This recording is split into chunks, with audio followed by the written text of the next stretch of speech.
Bentrovati amici, oggi torniamo a parlare di lingua siciliana. Il siciliano è una lingua cosmopolita e chi la utilizza non sa di parlare nello stesso momento tante lingue diverse. Greco, latino, arabo, spagnolo, francese, catalano, castigliano, tedesco, italiano. Il siciliano scherza in greco. Babbiare è un termine che proviene dal greco babbazzo e significa appunto scherzare. Si sporca il latino. Il termine ingnesciarisi proviene dal latino crassus, che significa appunto sporco.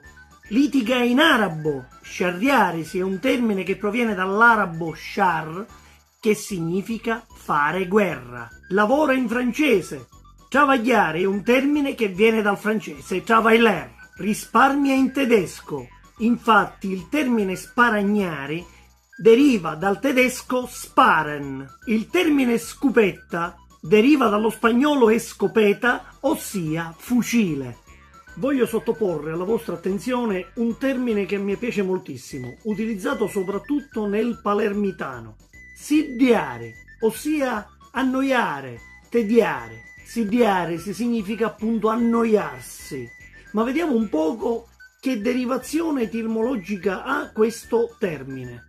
Il professor Enrico Caltagirone, che è uno studioso di sanscrito, ne colloca la sua derivazione proprio in questo codice linguistico, molto antico. La radice sid, infatti, significa in sanscrito annoiarsi, avere repulsione, tediarsi, rifiutare. Corrispettivo italiano potrebbe essere assillare. Ecco, siddiare, assillare, è come a voler mettere pressione ad una persona, annoiare, infastidirla. Quindi da lì vengono giustificati anche le evoluzioni delle due L in due D, ossia l'evoluzione della doppia L latina con la doppia D siciliano, ossia la D cacuminale. In gestione nome seddea, sogno seddeato. Un altro termine che a me piace tantissimo è sapiddu. Quante volte lo abbiamo sentito nelle nostre case, dalla mamma, dalla zia, dalla nonna. Sapiddu è un termine per me meraviglioso, molto familiare, molto comune. E sarebbe una parola composta da lusapi iddu, sapiddu, quindi contratta in seguito. Vi dovete immaginare che si enuncia quasi in un unico suono. Questo termine sapiddu è molto utilizzato dal siciliano quando si deve disimpegnare in qualche modo, quando non sa rispondere ad alcuni quesiti che gli vengono posti. Faccio qualche esempio banale. Quanti abitanti ave Trapane? Sapiddu. Quando ricevi un dottore sciuto? Sapiddu. Ecco, vedete, il siciliano quando non sa dare delle risposte, ecco, se ne esce con sapiddu. Ma lo sapi iddu? Cue, quello che non c'è, perché il siciliano è convinto che qualcuno comunque la risposta la saprà dare in questo mondo, ma a parte gli scherzi. Dentro questo termine sapiddu c'è un significato molto più importante, c'è un significato molto più religioso. Praticamente con questo termine il siciliano incarna la sua fede, la sua religiosità verso Dio quasi inconsapevole. Praticamente il siciliano con il termine sapiddu vuole mettere nelle mani il problema che gli viene posto, lo vuole mettere nelle mani di iddu. Iddu sarebbe Dio. Sapi iddu, lo sapi Dio. La toponomastica è strapiena di come dire, appellativi religiosi, nomi di città che sono nomi di santi: San Vito Lo Capo, Santa Ninfa, Santa Margherita Belice. Ecco, ce ne sono a bizzeffe. Ecco, questa religiosità che il siciliano incarna così quasi inconsapevolmente. Un altro termine che voglio sottoporre alla vostra attenzione è il termine scannaliari, che nel siciliano vuol dire scottare. Quando uno è scannaliato è scottato di un'esperienza certamente negativa che non vuole ripetere più. Qualcuno ha osato addirittura abbinarlo al termine scandalizzare, ma in realtà non c'entra niente, scannaliare con scandalizzare, perché il significato di scandalizzare non è lo stesso del significato che il siciliano dà a scannaliare. Qualcuno addirittura lo ha abbinato all'altro termine italiano, scandagliare, ma il significato inganna, perché scandagliare significa cercare, ecco, frugare in un certo senso, e non è il significato invece che noi diamo al termine scannaliare. E allora da dove deriva questo termine scannaliare? Praticamente quello che inganna è una vocale, cioè è la A, scanna, che in realtà dovrebbe essere I. Difatti il termine esatto dovrebbe essere scanniliari, che viene appunto da candela, cannila, canniliari.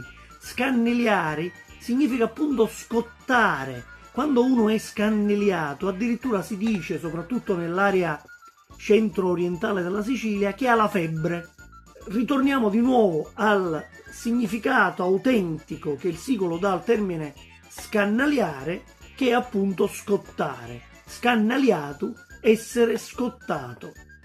Considerate, cari amici, che il termine scannaliari ha prodotto anche dei cognomi che probabilmente erano prima dei soprannomi e poi sono diventati cognomi, come scannaliato esiste come cognome, o addirittura scandaliato, o addirittura ancora scandariato. Quanti sono i cognomi che mantengono ancora la patina sicula? Ecco, Pecoraro, Vaccaro, ecco, sono tantissimi i cognomi che magari provengono da soprannomi o dai mestieri che diciamo le persone, gli individui svolgevano in quel momento. Poi quando dopo il Concilio di Trento del 1563 c'è stato l'obbligo del cognome che doveva essere affiancato al nome, allora molti soprannomi oppure i mestieri che si svolgevano sono diventati cognomi. Vedete amici quanta bellezza questo siciliano, quindi ricordiamoci bene, lingua siciliana è una lingua cosmopolita, perché è una lingua che ha inglobato a sé tanti di quei linguaggi che sono stati un po' le lingue dei dominatori che hanno nei secoli dominato la nostra terra. Il siciliano ha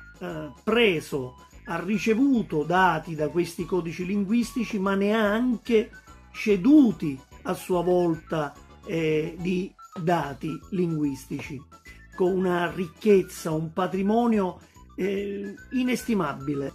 Studiare la lingua siciliana è sempre, come dire, ti dà sempre stimoli maggiori, perché ci sono sempre tantissime cose che si scoprono. Consiglio quindi a tutti di valorizzare il nostro idioma, la nostra bella lingua siciliana. Chiedo davvero di rivalutare, e soprattutto un appello lo lancio alle scuole, di attivarsi per applicare la legge che esiste, è una legge regionale, per dedicare parte, non voglio dire che al siciliano, all'insegnamento del patrimonio linguistico e della storia della Sicilia bisogna dedicare chissà quante ore a discapito di altre materie che sono molto importanti per il futuro dei nostri ragazzi, ma dedicare un pochino, qualche ora alla settimana, affinché i nostri ragazzi possano prendere consapevolezza di quello di cui tutto sommato sono parte integrante della nostra cultura, la nostra civiltà, la nostra lingua. Terminiamo qui quest'oggi con la rubrica Siciliano Doc. Abbiamo parlato un po' di termini siciliani, un po' di etimologia che non guasta mai. Vi saluto e vi do appuntamento a mercoledì prossimo con un'altra puntata di Siciliano Doc, dove spero di presentarvi un poeta, avere un ospite con me e fare un bel dibattito sulla nostra lingua, sulla poesia siciliana. Vi saluto, un abbraccio e iscrivetevi al mio canale YouTube TVBN Nino Barone. Ciao ciao!